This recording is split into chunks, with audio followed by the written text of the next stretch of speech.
Three, two, one. Peter Dracakis, welcome to the podcast. Man, thank you for having me. I've been waiting eagerly for this for months, man. Like, it's just Svet TV. I can't believe it. I'm finally here, bro. Thank you for having me. You're very welcome, man. Thank you for being here. I know we've been talking about it for ages. Like, man, podcast, we're going to sit down. We can both talk underwater, so this will be a fun chat. Yeah. And we've told everyone here to put time limits on us. Yeah. We've got 3 timekeepers. So if you fall asleep, during the podcast and wake up, we won't still be talking We're in still 3 going. hours. We've promised. If you make it through our podcast, drop us a comment, give us a fire emoji down the bottom, because we want to know who made it through our chat. There'll be some knowledge bombs and good chats, no doubt. Stick it out. Stick it out. What's new? How's business? Man, business is good. It's been a busy year, and I think, like with everyone since COVID happened, it's I think surprised a lot of people how it's actually invigorated the economy and business owners, and there's a lot of activity out there. There's a lot of sort of opportunity to pursue. So we've been seeing that with our clients, but also personally with my business. We've had a fantastic period, and these, what are we? May, pretty much 4 months of this year so far has been really good.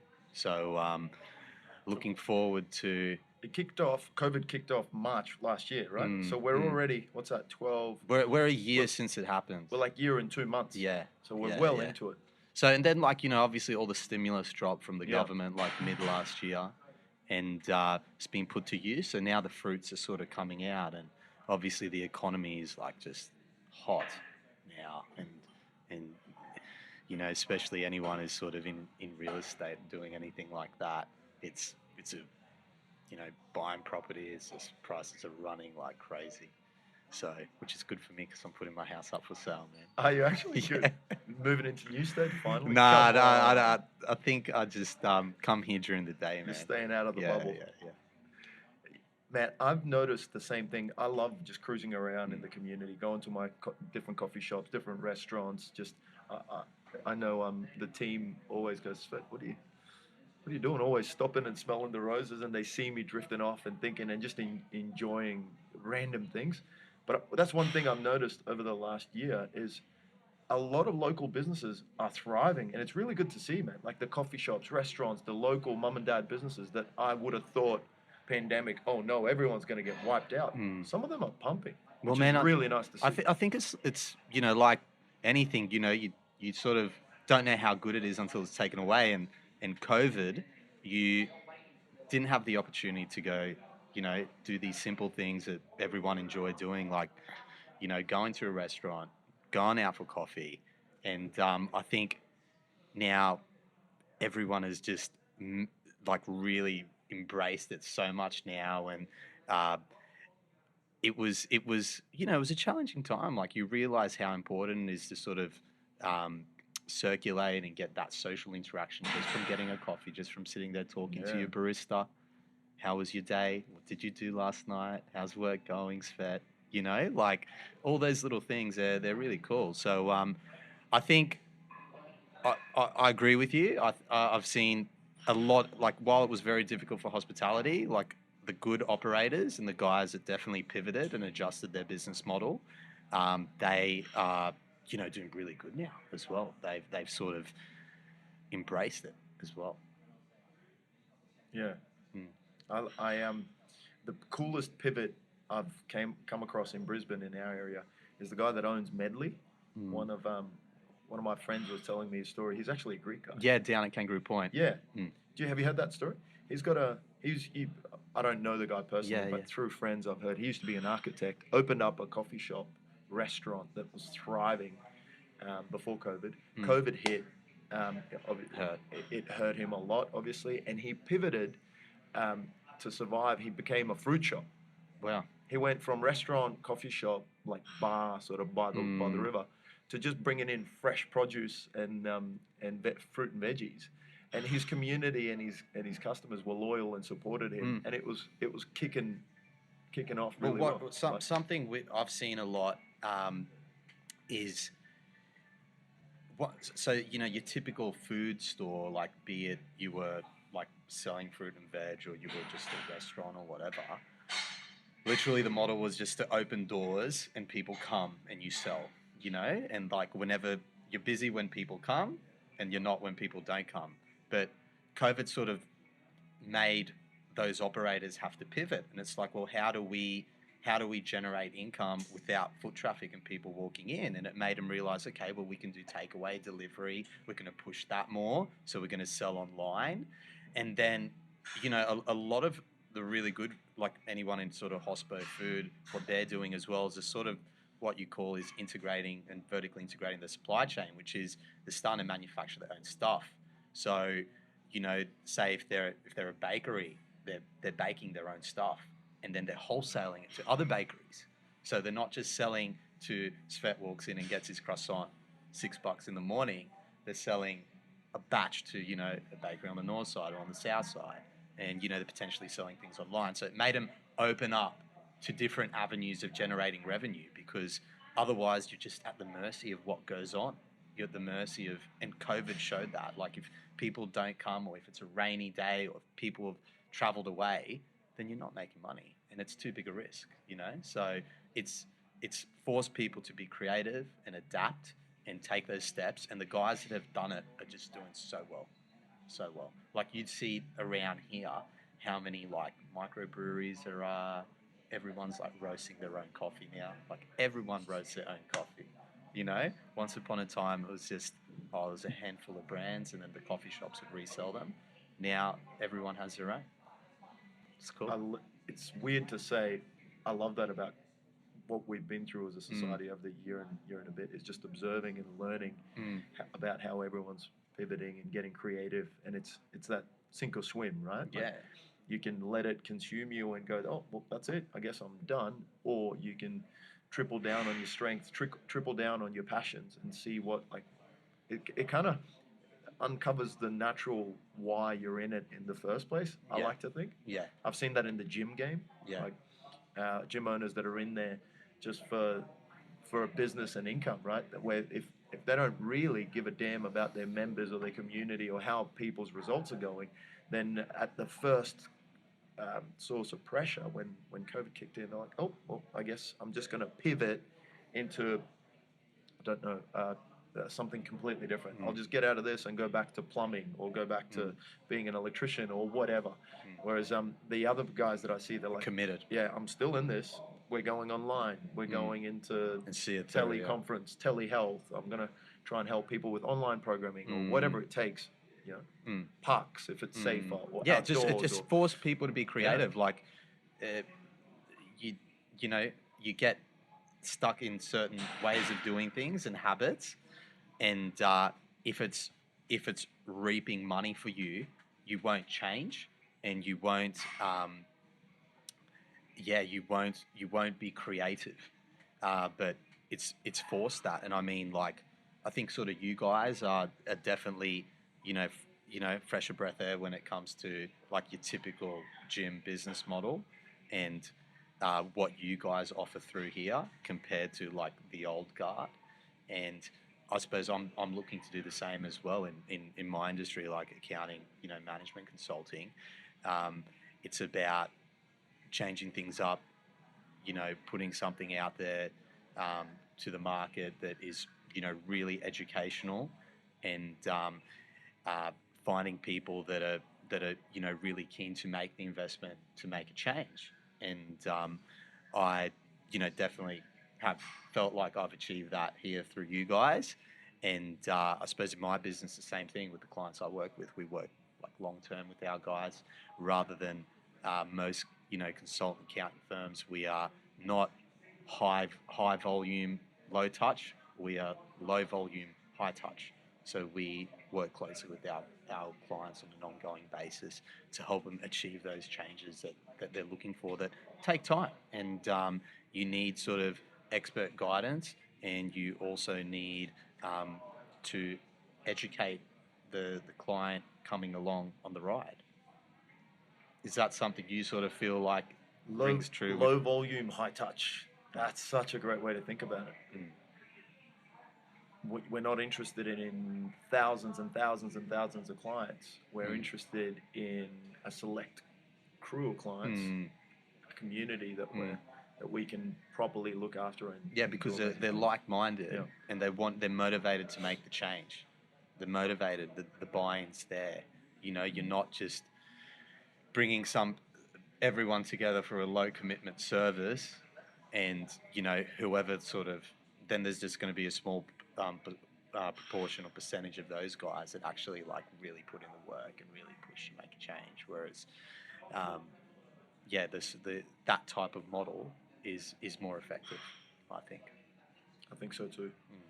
I've enjoyed lots of chats with you off air about business and our consulting creative chats where we're just letting our thoughts and ideas go wild, and we go from one thing to another thing. And we talked about last time we caught up, we were chatting about how one idea or one light bulb moment can like stem and flow into other things, and then like that triggers that thought or that idea that we discussed triggers something else, and then next thing you know you've got monthly seminars or something that brings a lot of value to a lot of people. You dropped in there quickly what it is that you do. So when you're not in the gym being a stud looking like Kelly Slater, what's your 9 to 5? What is your game? So I know that you used to be a practicing accountant in top tier firms. So my background is in accounting was probably not that typical in that I worked in a company. Like, so I was working at the coffee club as a finance manager. I was working at Domino's as an analyst. Then I did go work at PwC in the advisory team. But I suppose my role was a little bit more like hands-on when you work in a company rather than just working for, in a company of accountants only, providing service to others. You work so I was commercial. I was just one accountant in a company with people who do a range of different things. And you learn about how things work together. You understand how the business commercially operates and how all the parts complement. And I suppose working through a number of having exposure to a number of different companies, a number of different businesses, I sort of saw that there's huge value in getting a clear understanding of how you're performing financially. And I sort of call it like moneyballing a business. If anyone's seen that Moneyball movie where like Jonah Hill comes in and he's, the dude from like Stanford, and Brad Pitt's the general manager of that baseball team, and he's got all these like old school scouts, and they haven't performed really well, the baseball team, and he's trying to get the feedback from the old school scouts, and they're saying, oh yeah, that guy's not that good because did you see the girlfriend he's with? Like, he's got no confidence, man. Like, and they're just saying all these random things. And the statistician's like, yeah, but at the end of the day, this guy gets on base more than anybody else. So he's the guy. Oh. And it's sort of, in that aspect, the numbers don't lie. And as businesses grow, like when you start in business, it's chaotic. You're trying to do anything and everything to make $1, like sales, marketing, events, talking to me on a podcast, like you're trying to do anything to get your name out there. And once things build and you start getting staff, you start getting a premise, and you've actually got like responsibilities. You can't just manage everything on gut feel and like, you know what, I think I'm going to hire someone new, or you know what, I'm going to open a second gym in Burleigh. Like, it's you got to actually put some numbers behind it, so you have confidence that that's actually going to work out for you. Because if you don't, the risk is huge. Like, it's not just exposure to you anymore; it's exposure to everyone else in your business and under your umbrella. So, what I've since gone out to do, and look, technology has changed the accounting world a lot. We've now got technology that does things like that used to take a long time to do, which has enabled my service where I can go and, maybe sit like a business owner like you and go, hey, Svet, let's have a look at how your business performed over the last month. And to do that, we need to have a really clean set of books and accounts for you. You go, great, making this much in sales, this much margin, business is sort of growing this much month on month, this much quarter on quarter. What are your goals?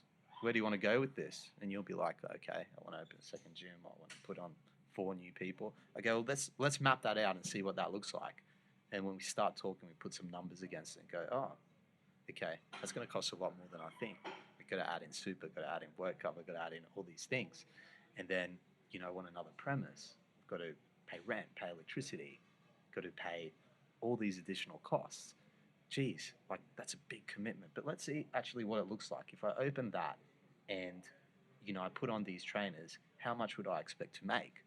So that Moneyball, the business, is just helping business owners use numbers to understand how their business is performing, so to tell the story and then have confidence to make growth decisions. It's effectively what it is. And we, like the services I deliver, we have sort of a number of different packages depending on how involved or the budget of our clients.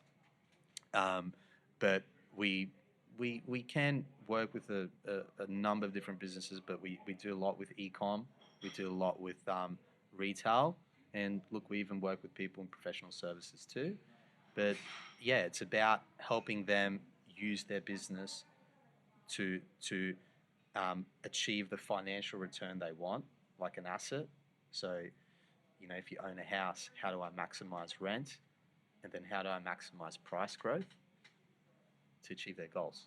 And not have the business attached to them, because the biggest thing I've witnessed, especially being I'm a second generation Greek, and a lot of the previous generation, they worked very hard, but they were so deeply attached to their business, they couldn't let go from their business. They had to put hours and hours and hours and hours of work, and they couldn't step back and scale. And if you set things up a certain way, that is, it is a real opportunity. It does happen.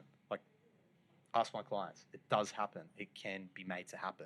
So that's effectively what we're educating our clients to do. And I sort of say I work with entrepreneurs to help them become financially literate CEOs, because then they're guys who can make those decisions and act and operate a business in that fashion. So that's what we do in a roundabout way. And we're still using, accounting, while we don't do tax, we're still using accounting principles, running a clean set of accounts, having really interesting, insightful reports. So it's still that stuff, but I suppose how we're using it and working with the client and what we're trying to achieve is quite different from the other the other types of accounting services out there, where you're probably just going to meet them once a year and have a pretty unstructured conversation about where things are at. We're going to hold you to account. You want to come, you want to achieve something. It might not be doubling or tripling. It might be, I want more time back in my business because I'm just drowning. We'll help you achieve that. It's powerful, man. My other friends that are accountants, none of them do what you do. They're all that run-of-the-mill. They work in a team of accountants. They're all doing the traditional accountant job. They're not getting as creative and innovating.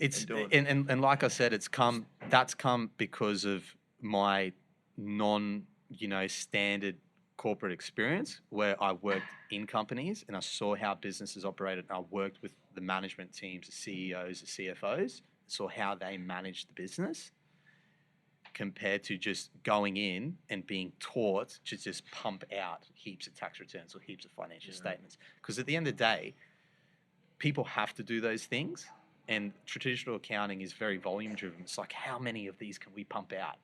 And who's the cheapest guy that I can get to do this so I make margin? And that's good for you, but is that helping your clients? It's making you profitable, but are you helping them achieve a change? And sitting down and having one discussion with them at the end of the year, unstructured, is not going to help them change. At the end of the day, they're day in, day out in their business. You need to get a certain level of understanding of the issues they're dealing with. And it's also, I just hear, you know, a lot of accountants are embracing and understanding this, and professionals, like it's sort of management consulting as well.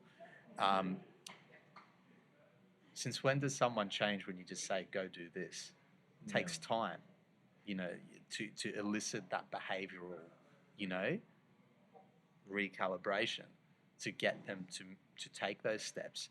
You're not going to just sit down with them for 1 hour and they're going to write notes and then they're just going to walk off into the sunset and do exactly what you do. You know, like I know from, you know, personally here working with you, you've told me so many times, like, this is how you deadlift. Like, this is what you need to do. You take the video, and I'm trying, I'm listening, man. Like I am trying to implement what you're doing, but it takes time. Like, It's habits. Yeah. Changing the habits. Habits, yeah, exactly, Behavioral man. change. Exactly. Discipline. Focus. Like, there's a lot that goes into it. Yeah, right? like, because I go away. Years of CrossFit.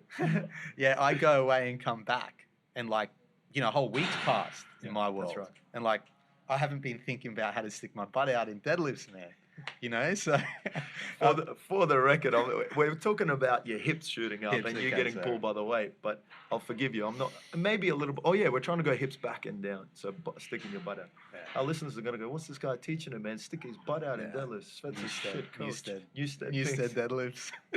Man, as you're chatting about your business, I've just had a small light bulb moment. We're very similar in what we do, in that you're, in a sense, you're innovating the accountant game. You're trying to optimize everything, and like that financial cockpit for that's your exactly clients, it, man. for your client's business, where it's much more than just an accountant. And I like to think with what our mission is always to be much more than just a commercial gym where you come in and use a treadmill or use a squat rack.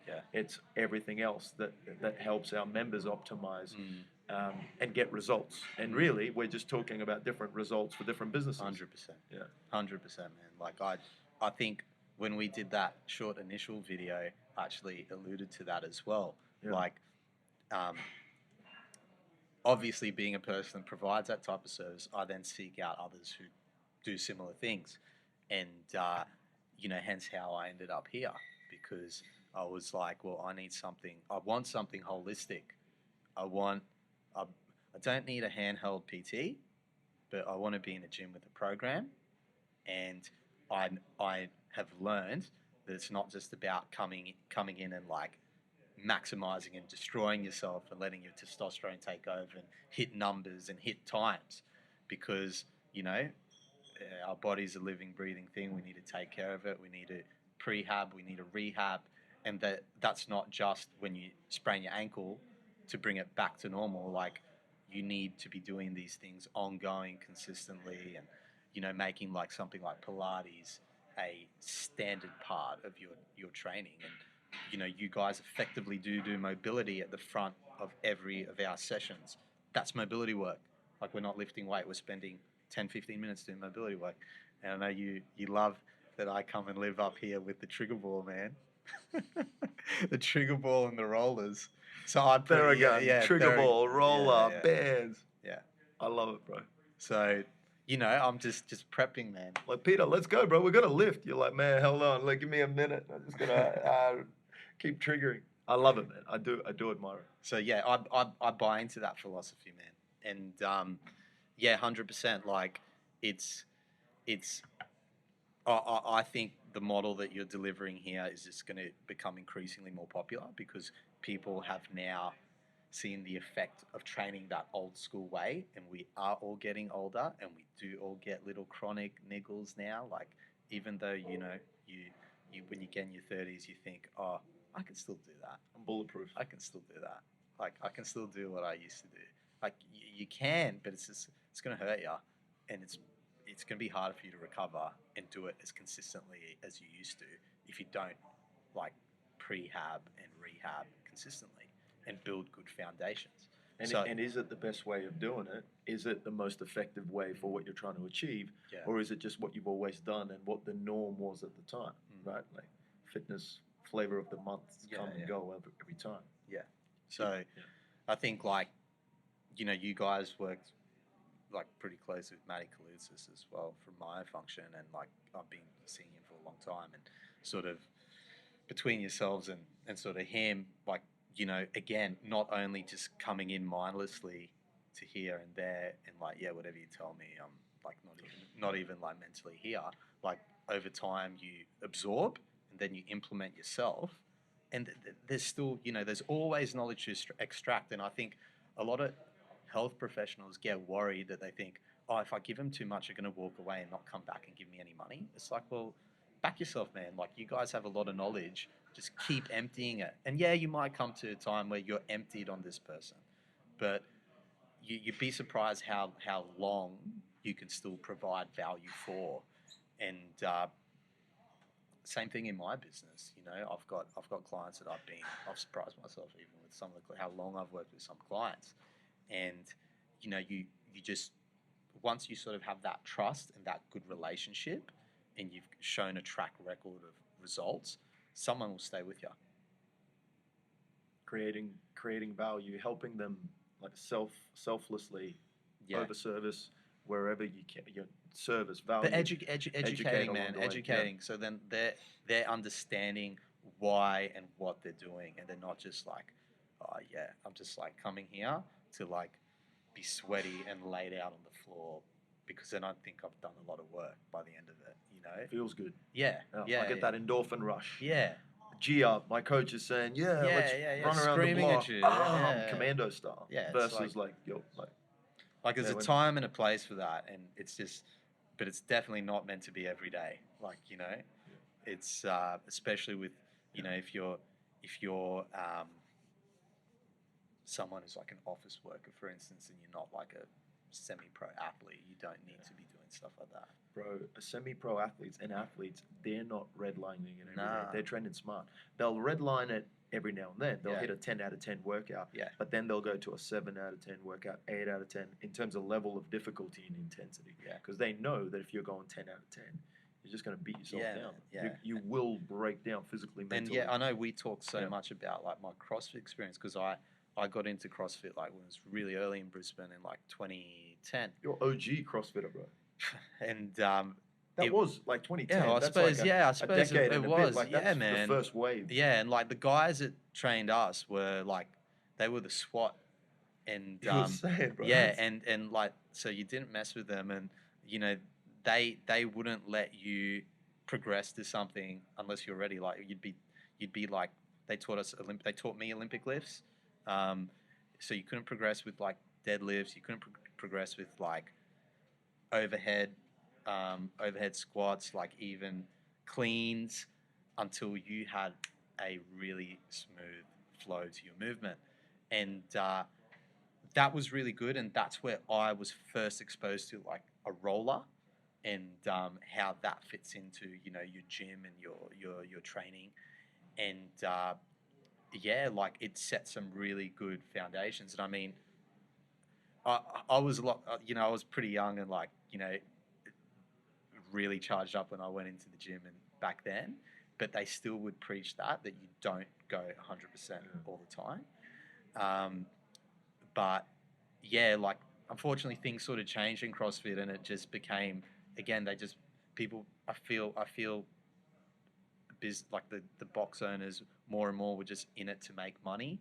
And when you're in it to make money, you forget the philosophy and the foundations of what it was.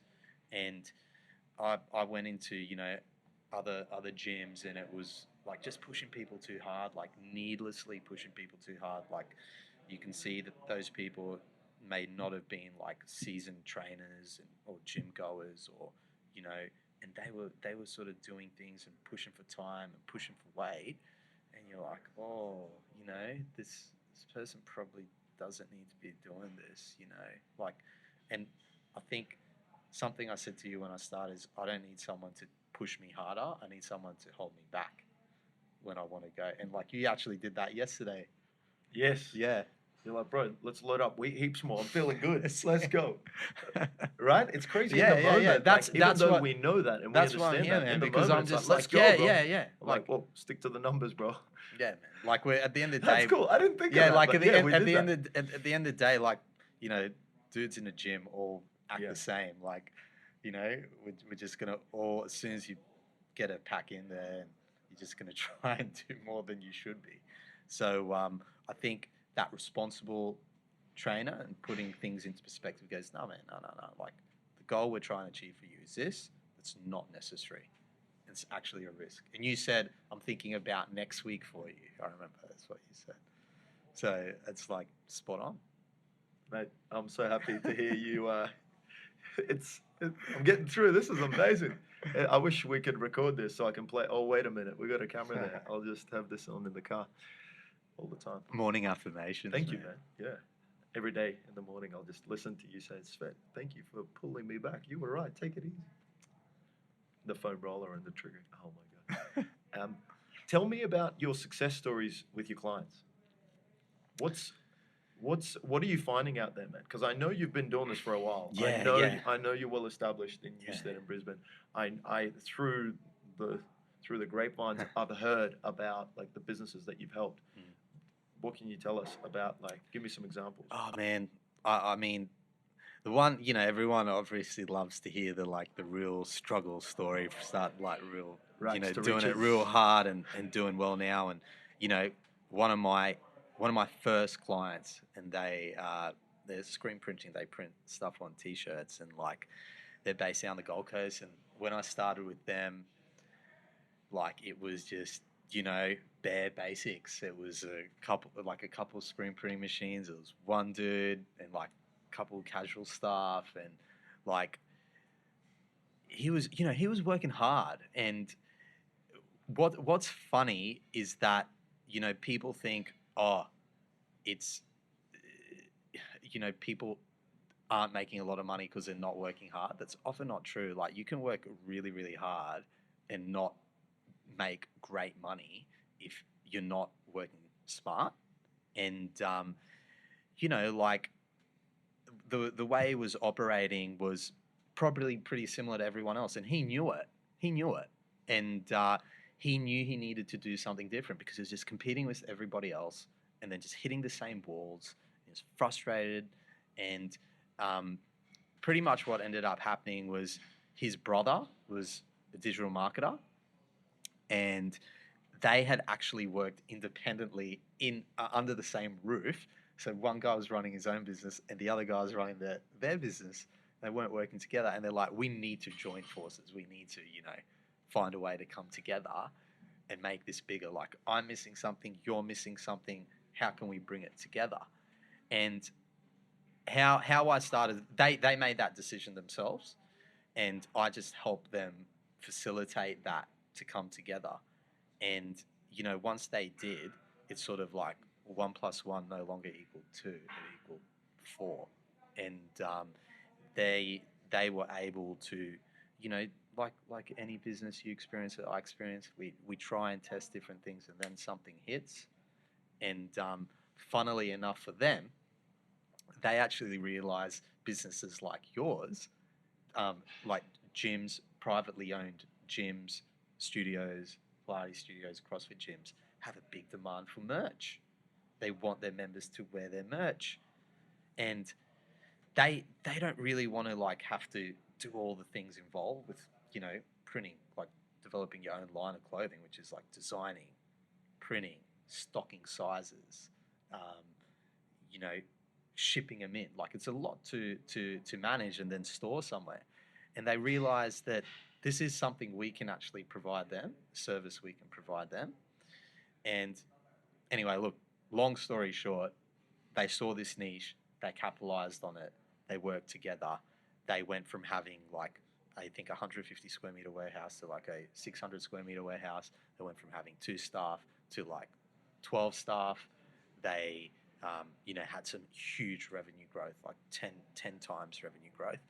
And, they're doing fantastically well now. And it was just consistently working along the way. And as you said, the financial cockpit, that's the main thing. We're just checking all the gauges, like how's fuel, how's the speed, how's the revs, what's it like, what else? I don't know, oil. What gear are we in? Yeah, things like that. Like, we're just checking that man. consistently as we're going along and trying to progress and make some of these bigger decisions. But the thing is, we're checking this because if we don't look at this and we've just been revving overly revving, then something's going to happen, you know. Or if we're out of fuel, we got to stop and refuel. Like, you know, you can't neglect that. That's what a lot of businesses do. They forget to consistently keep looking. So, you know, they've been, you know, a great success story. And I suppose that's a very, you know, standard like growth story. But then there's been others who've just, you know, like been working so hard in their business, and their business actually making good money. It's just helping them understand where they need to hire people to put people in their business to win back time for themselves. So, you know, it's always a time versus money thing, isn't it? Because you can be making heaps of money but have no time. And the beautiful thing is when you're in business, you can use that money to win your time back, can't you? And find the balance you want. And a business is effectively a vehicle to achieve your goals, isn't it? Like I find that with my clients. I find that personally, like, so yeah. I mean that was probably a cool success story, I'd say, from a client, man. Badass story. I know what it's like when you're just like that one man band in the trenches, just trying to make things happen. You're working your ass off. You're working real hard, but you're like blindsided. But like, hey, my brother's in here as well, and also obviously there's other things, you know, like family and friends who are like, don't go into business with your family, don't go into business with your friends. Oh yeah, all of that stuff as well. Yeah. What's your clients that are killing it? What are they doing really well? So you've talked about time and money, and I meet business owners all the time, and some of them are in control of their time, and they guard it and they protect it, and I see them protecting their minutes. Yeah. And then others are just like willy-nilly time everywhere, but then they're stressing and going, oh my God, I'm out of time. I don't have this. I'm behind this deadline. I can't meet this. Yeah. So I always like to observe that and go like, what can we do to improve that, like time? Obviously, as we make more money and our business does more things, I guess what you're saying is we can balance that time versus money. Yeah. But what are you seeing, like the killers that are your top performers? Man, it's not like, you know, going back to what we're saying about habits. Okay. Like, it's not necessarily like a silver bullet, like go and do this and you're gonna make money. It's how they approach everything, you know, and it's obviously risk appetite. Like being an entrepreneur makes you realize that you've got to make decisions. Like you can't be passive. You can't just like sit back, chill, and go, oh, you know, I'm going to procrastinate over making this decision. So that's probably one big thing. Risk appetite. Oh yeah. So if you're a procrastinator, you can find it hard. Like you're gonna have to break that wall down, and being in business will make you break that wall down. You know, and you know, having confidence, because you can be in sticky situations, and at the end of the day, if you don't back yourself, others are going to find it hard to back you.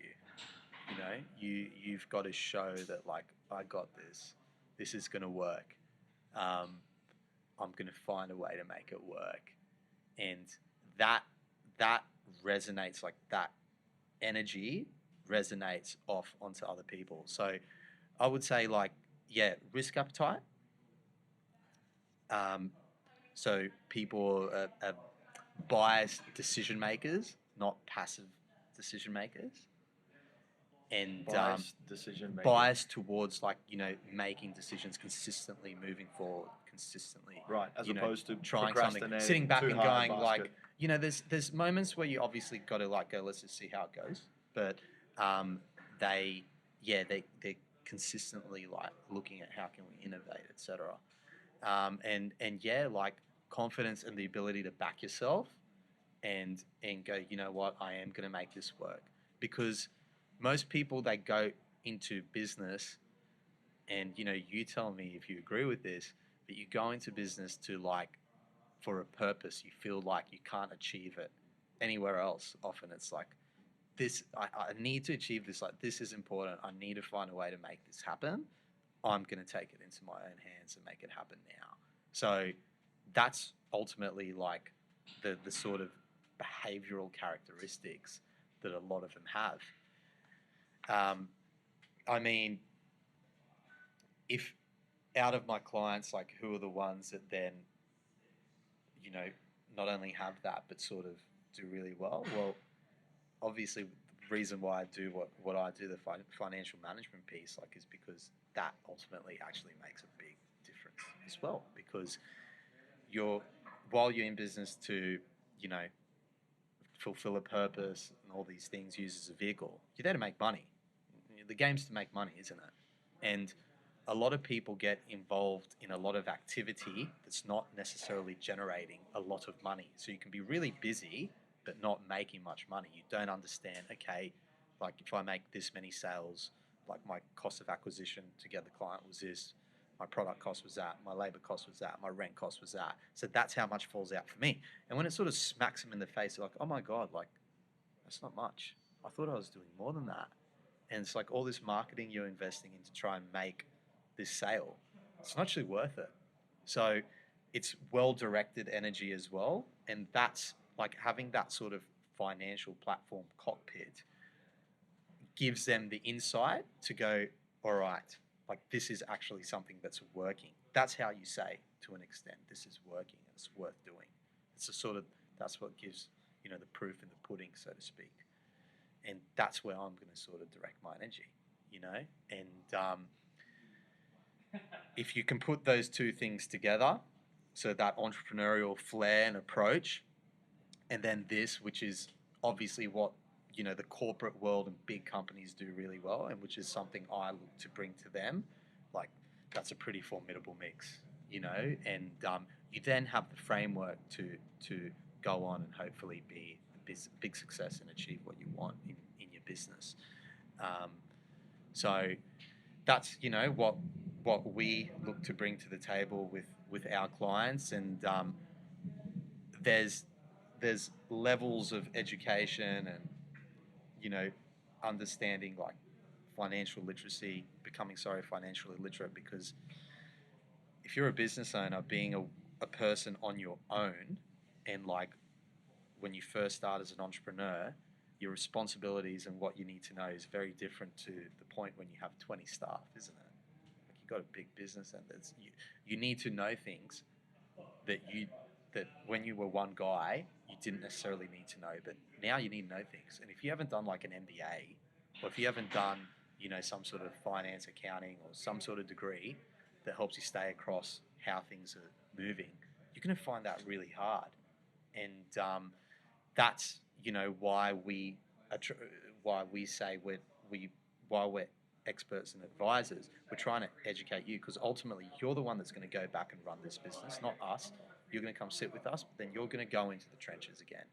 And we want you to sort of take away what you're learning here and then share it with, you know, your staff and your managers, and drive that same sort of accountability through them.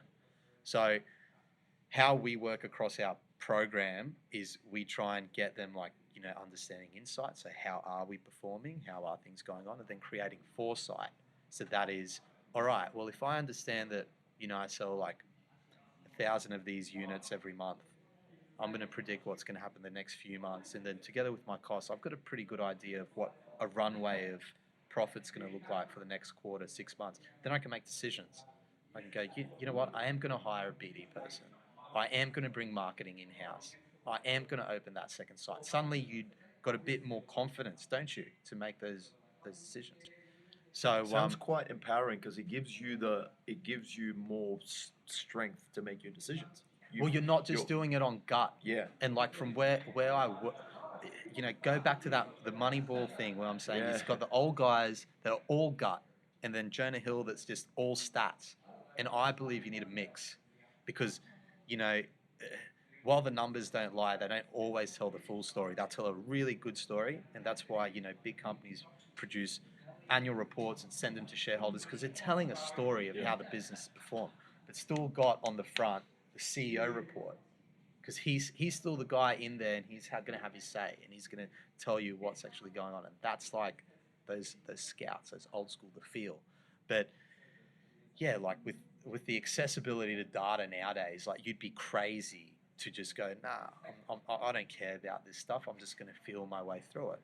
And The trouble that I see, sorry to cut you off, the trouble that I see with gut only is that ebbs and flows. So if you've had a stressful week, Yeah. you've shed shit sleep, Just on your immune emotion. yeah, you're going to be making like the worst gut Yeah, feels. yeah. Sure, there'll be moments when your gut feels like positive and optimistic and you're grounded and super zen and you'll kick butt with your decisions.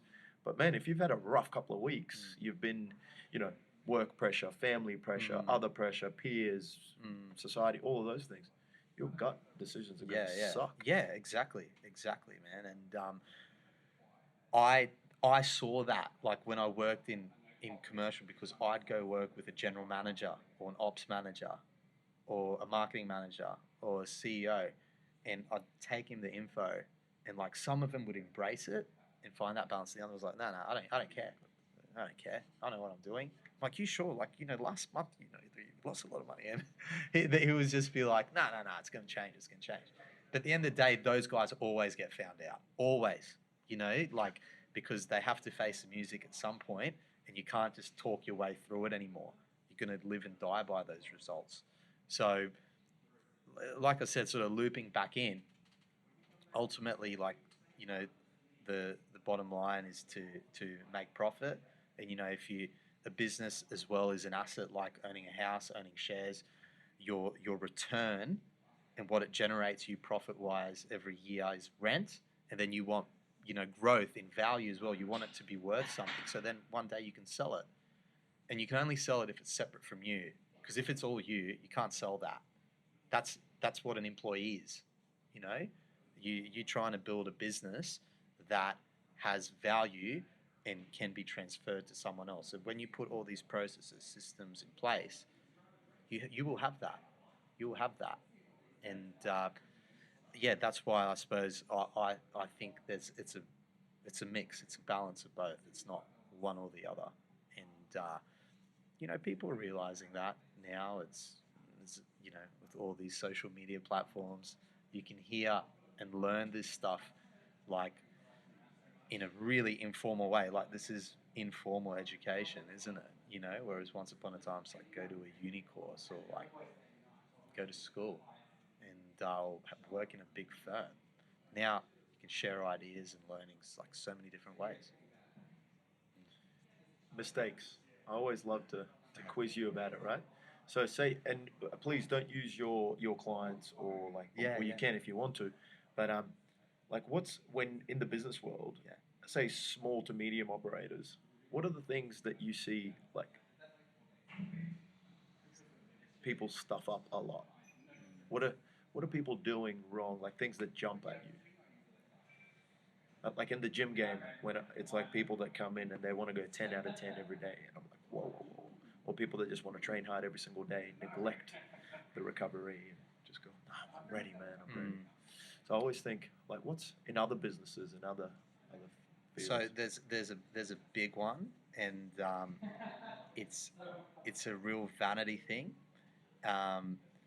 People chase sales, and what I mean by that is, as a business grows, or you know, as you're growing a business, people just want to get more sales in the door, and they spend. They're happy. Business owners are always so happy to spend money on marketing and sell sales because they've seen a connection. It's like if I spend money here, I make more money there. They've like the top line, you know, and you can end up spending lots and lots of money on marketing. And like, don't get me wrong, marketing sales is very, very important, but you can overload in it and you're not necessarily then producing a profit. So, you know, I've seen clients that spend huge amounts and don't get me wrong, as I said, I believe all these services of high value. But like, you know, digital marketing campaigns, social media marketing, you know, throwing a lot of money into it, and it does generate sales. But if you then start stripping it back and go, okay, I sort of got this many new clients after spending this much in marketing. My product cost was X, my labor cost was Y, and my rent cost was said, did I actually make money off that? And they often find that they're doing marketing and sales initiatives that are not profitable. They're actually not profitable for the business.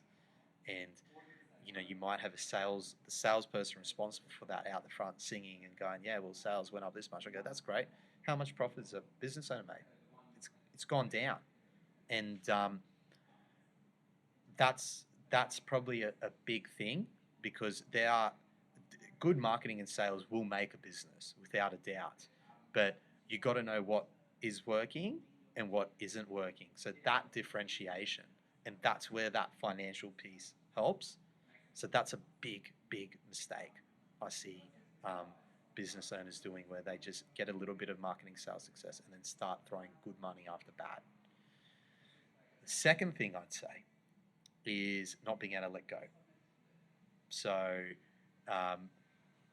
it's a pretty emotional, tough thing when you start a business and you grow something that's been all on your shoulders.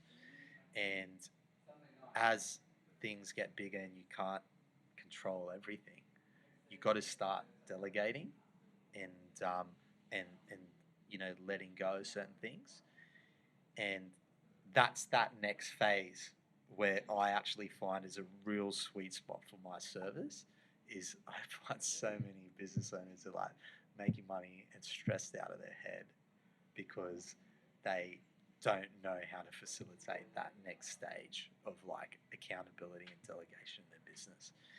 And they're still doing things like they probably should not be doing, like at the size of their business. And like I'm guilty of this personally. Like there's things I wasn't doing, and I got someone on like 5 months ago, and I'm like, oh my God, why was I doing this for 2 years? Like that's ridiculous. Like I should have been paying someone to do this. So it's sort of, you need that. It's very powerful having that other person who pointed out for you, and it then sort of becomes a real big eye opener. Someone wants to make a change. So that's definitely number 2 is not being able to let go and put empower your staff and employees and or find people that can fulfill these sorts of types of responsibilities for you, so then you can focus on other things. Because every entrepreneur is just an ideas person. They're like, I want to do this, I want to do that, but I don't have the time. And like, this is how you win that time. And then so that's something, like I said, I have actually experienced like firsthand, and probably even Me like too. some of the marketing and sales stuff. Again, I personally have experienced that.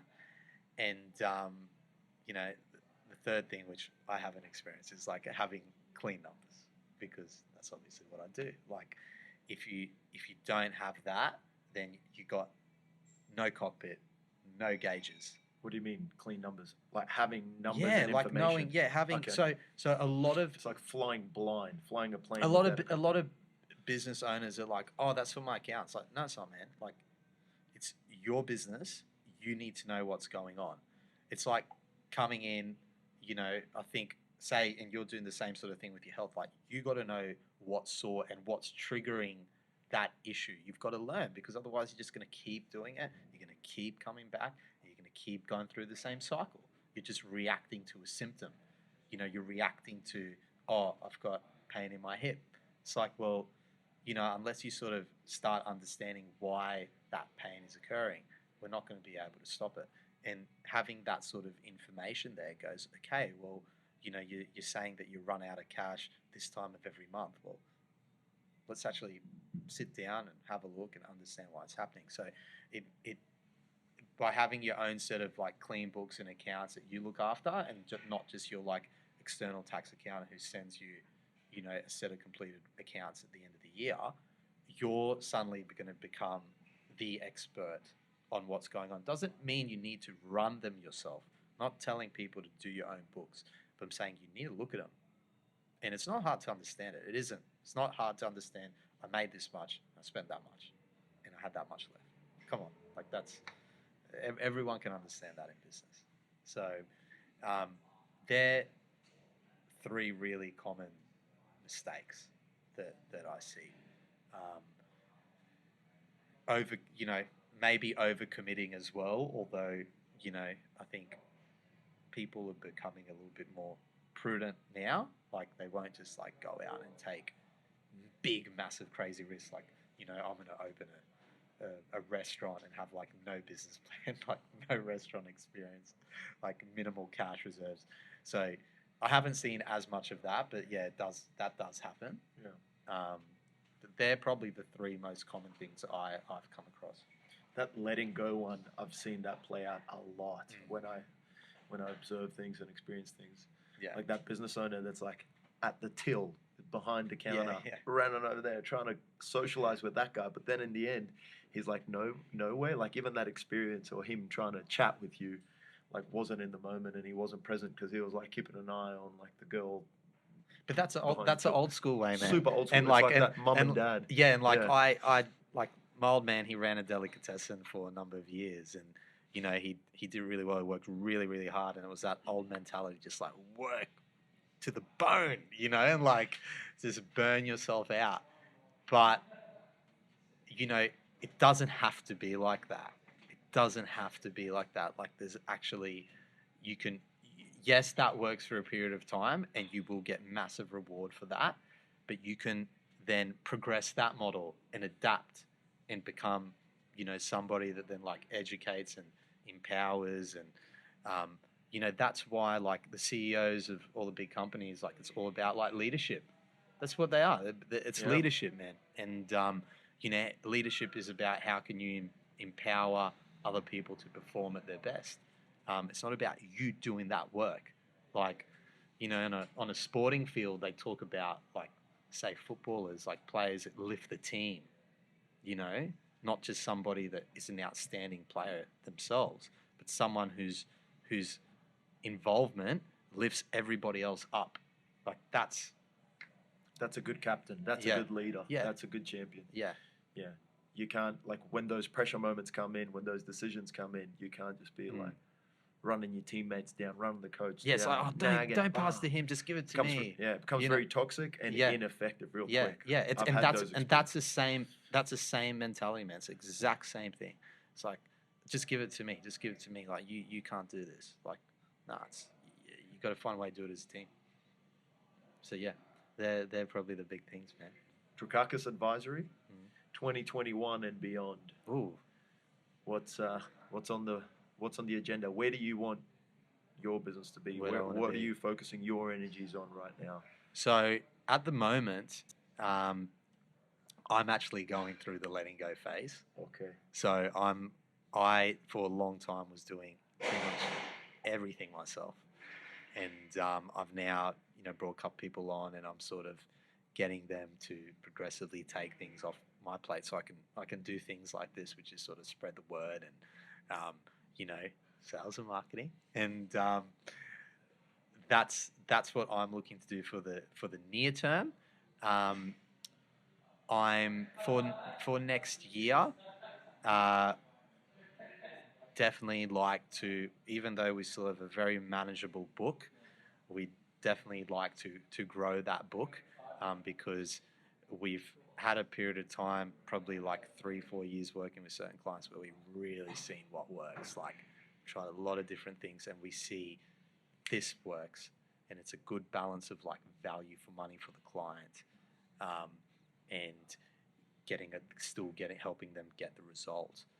So for Dracakis Advisory 2021, it's definitely like we're still definitely in that chaos growth phase at the moment, but we're getting a much more refined like program and service as to what they were getting previously.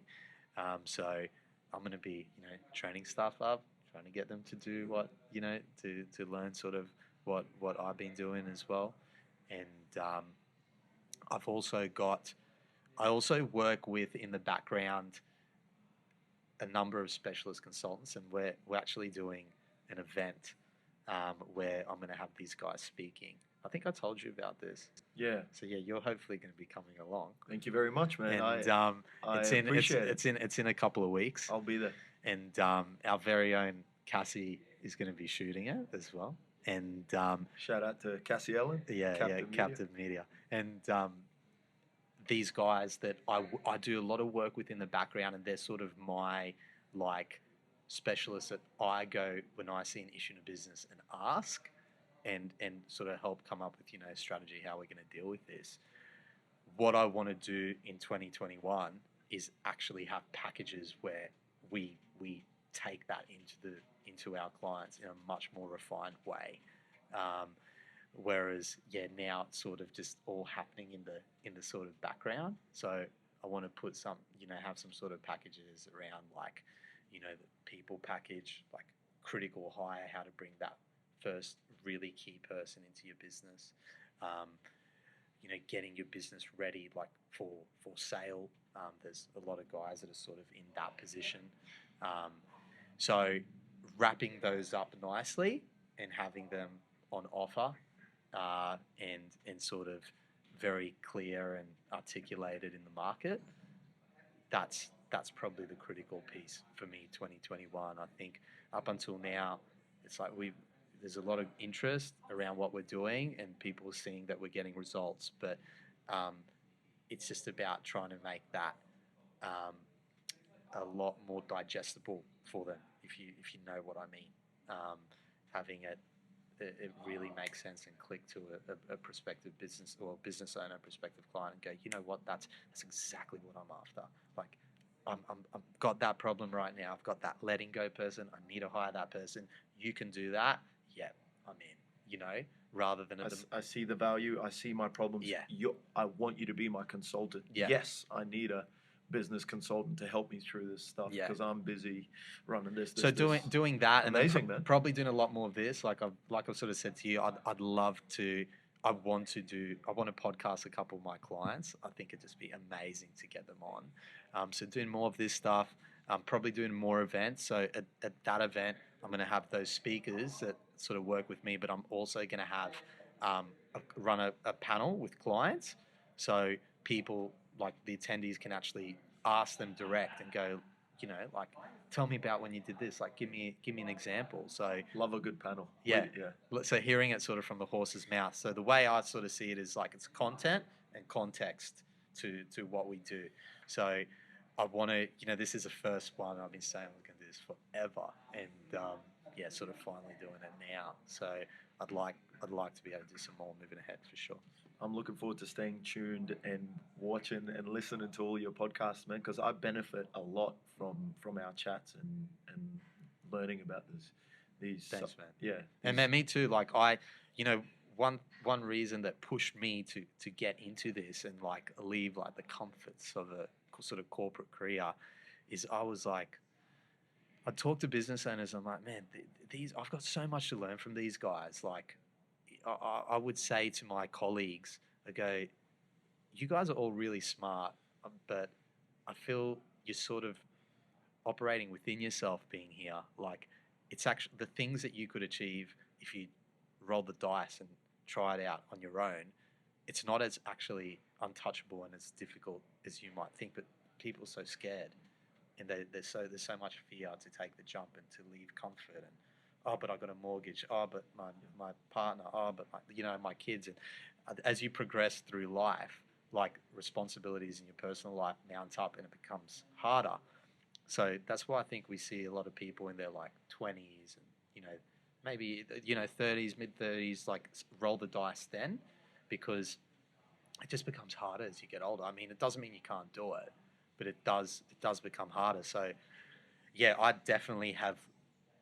I've come away and leaving sort of that corporate world where you've got people that are really technically smart, like they know a lot, but their ability to apply and make money for themselves and I would say to them, I go, you got some great skills. Like, why don't you just take that to the market and see who wants to buy it, rather than still trying to impress your boss for a promotion.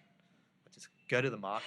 Go straight to the market. Yeah, and so I've loved meeting business owners and seeing, and these were people that may not have had a tertiary qualification, may not have had great academic results, but they're killing it. Like they are killing it. They do so well, and it's I've been able to see like all those things you asked me before, like name what makes somebody successful. That's what I say now. Like those attributes, they're actually attributes, and they can be learnt. Like you don't. It's not about, oh, I have it or I don't have it. So I'm an employee or I'm an entrepreneur. No, like I know you love Gary Vee and you, the way he just G's up and he's just so like full on, and that's because he's obviously trying to get that message across. Like he's so passionate about that message. Yeah, I do like following his stuff because I learn a bit about like social media and what to do.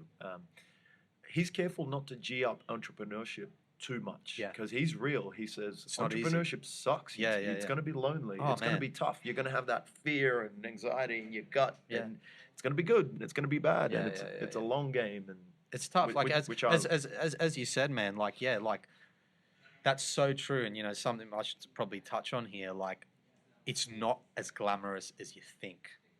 It's lonely.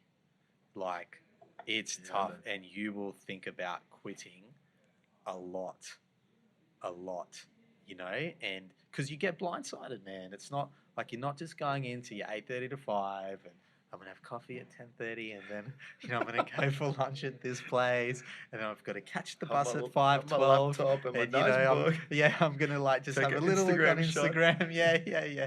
Like if like that's cool, but there's no risk in that. Like you could come in tomorrow and be rubbish and you've had a big night and you're rubbish and you're just gonna sit in your chair and you're still gonna get paid. Someone's still gonna pay you, man. Yeah. Like if you rock up and you like deliver that in your business, it's like you might not get paid, bro. Yeah, So that could be your reputation. What Yeah. you've built up for years, that could be your reputation tarnished in seconds. Yeah. Because someone gave a recommendation or a referral and he said, Peter's the man, go see him. He's going to help you out with your business. And then you and I coming in. And I mean, like that's, and I know you're a big proponent for it. I know there's other people in this gym like who are all about. That's why you see these guys like Billionaires Club 5 a.m. sort of thing.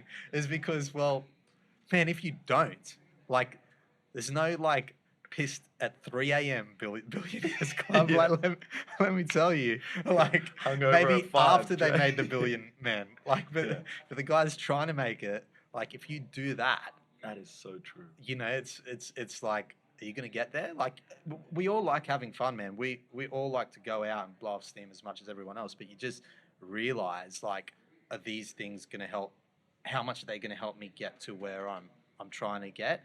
And the purpose and the drive then eventually becomes greater than those things, Like, so it's sacrifice. Like, entrepreneurship is sort of making that sacrifice and sort of saying, well, I'm going to, the less I do of this stuff, the better I seem to do. So maybe I'm just going to dial this down. Dial that down, load that up. Yeah. And that's why you see, I think, a lot of guys, they just have like lifestyle wise healthy lifestyles and like just big G'd up happy dudes and women, Yeah. So like it's not easy. It's not easy. And I remember like to be honest, like one of the first things I remember of when I personally experienced that was like, I remember it was like a month into like me just doing my own consulting and I had an IT issue and I was just like, I need to get this done. Like I said, I'm going to get this done by this date. And like, what's wrong with my computer? Like, and I used to just call the IT department or like email the IT and go, man, there's something wrong. Like, can you come fix this now? And like, I had to figure it out. Like there was no one to ring. Like I had, I had to sort it out. And so yeah, that's these little things that seem, everyone forgets about and you don't hear much about. Like that's life, that's reality, and you will encounter those things. And the guys who make it, I guess, the people that make it are the people that can break through and work through all of those things. it sounds small when you say it out loud, right? Yeah, but Like when that you're going OT. through it, man. But when you're in there in that moment, I can relate to it Yeah, heavy. yeah, yeah. It's like it seems like a Overwhelming. mountain in front of you. Yeah, Yeah. yeah, I can relate when I used to work as a PT before exercise science, before exercise physiology. When I was in a commercial gym, everything's done for you. Like you're that guy. You rock up. You do the commercial gym thing. There's a cleaner that cleans the machines. There's a electrician that comes Just in and gets does done, that. eh? There's Just gets it's, done. all these things just Just happen. getting done. Same thing in business where I'm like, okay, now I've just finished, a podcast. I've just finished this, and now I'll just go clean the whole gym myself. And it's Yeah. like, what do you mean I'm gonna go clean the mirrors, and I love that challenge, and I love that I actually thrive off it. I'm like, yeah, I wanna be heavily involved in all of the operations. Yeah. Sometimes too much, admittedly, but I don't mind just like that moment of, doing the cleaning, doing the painting, doing the lighting, the working bee. everything, the working bees with the cumbaros. Is there anything else that we should chat about? Man, I think we should talk about community.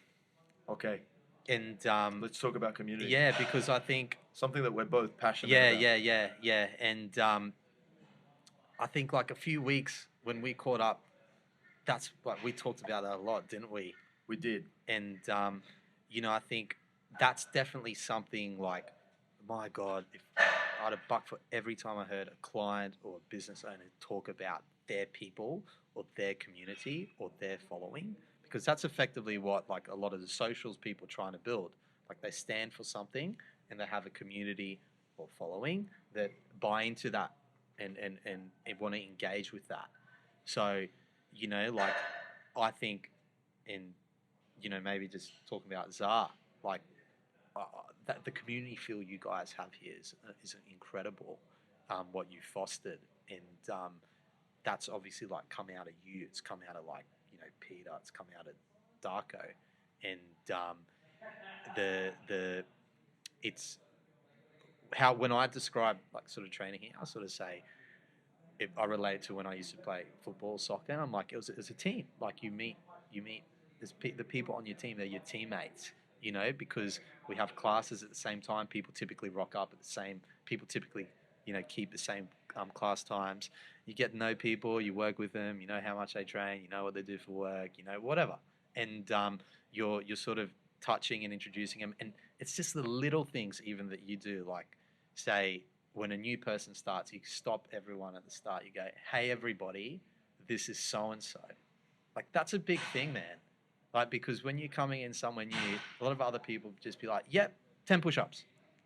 And you've lost that opportunity. And then that person's going to have all the awkwardness going around going, oh, hey, I'm so-and-so. Like, Walking on eggshells. Yeah, like, yeah, I'm the yeah, new yeah, guy. yeah, I don't yeah. know. I don't know like, the things. so- And it becomes a stressful experience as Yes. opposed to a powerful Yes. and empowering. And like, so that little thing, man, is just like so, captures the right sort of feel and feel good for the person, coming in, the new person coming in, and doing things like this, like letting people be part of it and not just like a onlooker.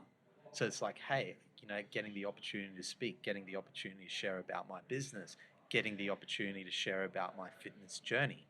Like suddenly I'm stamping on here as well, rather than just like seeing what you guys are achieving. So, give and that's why like you sort of see the thing I talk about is like Saturdays. A lot of people hang out here, after the training Yes. Saturday morning. Like that's because they're a community man. So that's powerful when people are on the journey together, isn't it? Super powerful. On the journey together and being a part of everything, man. Thank you so much for sharing that with me. I appreciate it, man. It means a lot to me. It's my world. Like it is one of the top things that I prioritize in my business world, and from the beginning when I was on the drawing board of what is ZAR going to be. Like that's above everything else is a genuine community feel where myself and the rest of the team, and I have to thank them for it because they're all a part of that process, just as much as me, of protecting those vibes and protecting that community feel organically. We're not doing much much more than just being ourselves, respecting the team, respecting our athletes, respecting our community, and involving people. I feel lucky and grateful that we can share moments like this and have this opportunity just to hang out and chat, man. Yeah. And then like that flows and has its effect. And so it's I think in the gym industry, in my space, I've seen a lot of gyms that try and be about the community, but then I see it and I love observing these things, and I go, you got to see I it. don't People know. can say something, man. It's how they behave. Yeah. You know, so like you got to follow through. So I think they try and think I have to do a podcast. You're doing a podcast to show what you are actually doing. It's not just I'm doing a podcast to say that I've done a podcast. Like it's, you know, so like it's you've definitely achieved that, man. Like I've always said that, and I mean that's, like I said to you, something that I'm become from working with my clients and seeing what they're doing as well. Because I mean, you think accountants like care about their community, like come on, like that's not typical. They're changing, but it's not typical, like you said, with existing gym owners.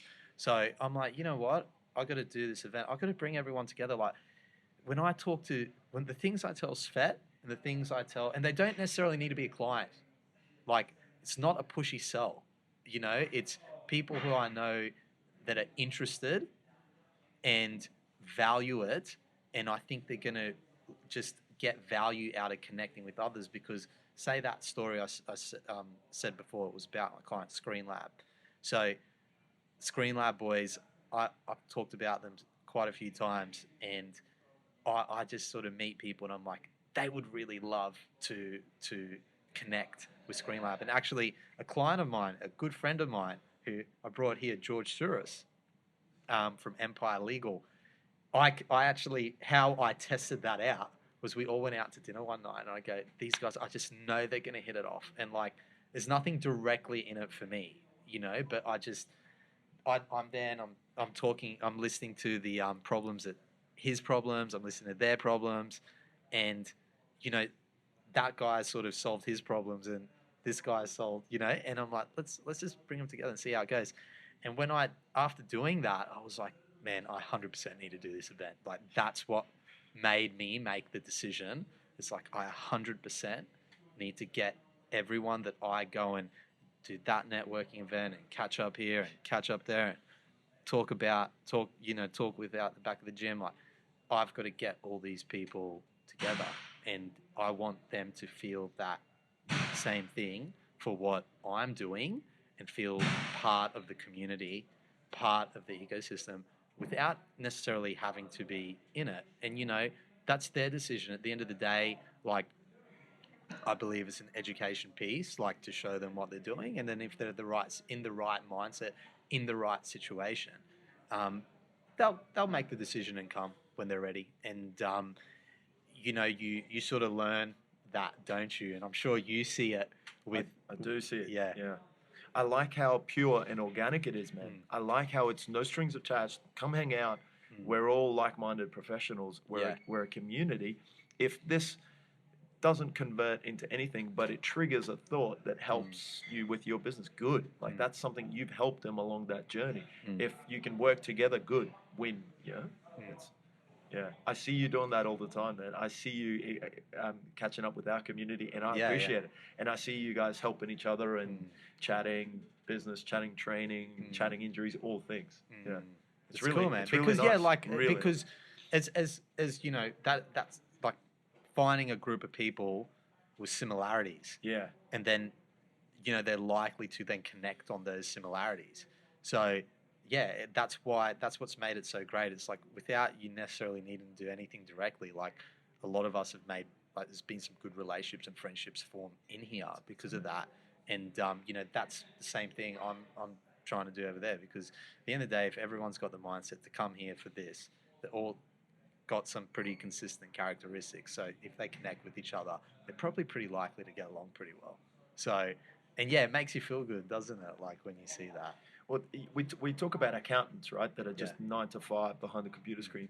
But the reality is, in our society, in this day and age, where it's all social media, screen interactions, now with the pandemic, where we're doing like less and less in-person stuff, and it's like FaceTime this, tell you that.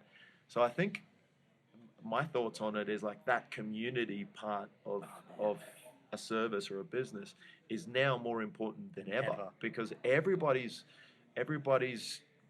you know, in Brisbane and big cities, like, you know, like the rat race, the business, the corporate ladder, the 9 to 5, boom, and now add less human interaction, more FaceTime. You know, before you know it, our professionals in our community is waking up, going to work in front of a computer for 8 to 10 hours, coming home in front of a TV for a couple of hours, going to bed, repeat, repeat, repeat. So I think it is, man, and like we're in a generation, unfortunately, it's probably more solo living than ever. Like, you just look around Newstead, you know. So if like you live on your own, like you have a disconnected job like that. Say you're in an office and you have to work from home as well. Like, we need social interactions. Most people need social interactions as humans, and that's where you realize how powerful this is. And COVID, I think, just reinforced it. That I mean, I've got clients that, like interstate clients, that I had to do Zoom meetings with, and I do them. I've done more of them, and I'm still doing them to an extent. But I definitely do see that there is, depending on what the message and the content you're trying to deliver, like, there's just nothing like face to face, man. There's just nothing like it. Like, you can sit there and you can, if it just needs to be an informative discussion about something across a screen, like, but to get like how that person's feeling, you know, what do they say? Like, verbal communication is only like 20-30% of how we receive a message. Yes. It's everything else. It's like eye contact, it's body language. So, you know, when you only get that when you're face to face. Like, if you there's a Zoom and a disconnected thing made everyone real. You know, that experience, that COVID experience, made everyone realize that, I think, more and more. So, you know, I think I went to, like, last week, this first networking event that I've for this certain group, like, of accountants that I've been to in ages, and I'm like, man, wow, like, I've forgotten what that was like. And there was it was a really good night. A lot of good connections came out of it. I was like, oh, you know, I'd sat in on webinars. Like, how many webinars? You probably sat in on heaps of webinars as well over COVID. It's like nothing, man. Like, you log on, you're muted, and you don't talk, and then you leave, and you might write one message, one question. You know, like, two different worlds. Yeah, like, all those webinars I went on, I didn't like leave with like 5 people that I'm going to catch up with afterwards. Like, whereas this networking event, it's like that happened. So yeah, it's you know, we're lucky here. We're lucky that we haven't had COVID as bad as, you know, like Europe or India now, and sort of elsewhere, Asia, South America. So it's a big, important thing, community. I'm going to use this opportunity to end the podcast here. Thank you so much for coming on. I appreciate you. Thank you for being an important part of our community. Thank you for the chats. Thank you for Mr. having me, Peter brother. Dracakis. Thank you. Yeah, man. Thank you for having me on. I was looking forward to Pleasure, a long man. time, and I think, we've covered off as well as we could on a lot of stuff we sort of talk about outside. So, man, looking forward to hopefully having you at the event, and I'll be there, brother. and doing maybe a few more of these. I'll be there. We'll lock them in. We'll make it happen. I've thoroughly enjoyed it. Thank Thanks, you, man. Peter. Us.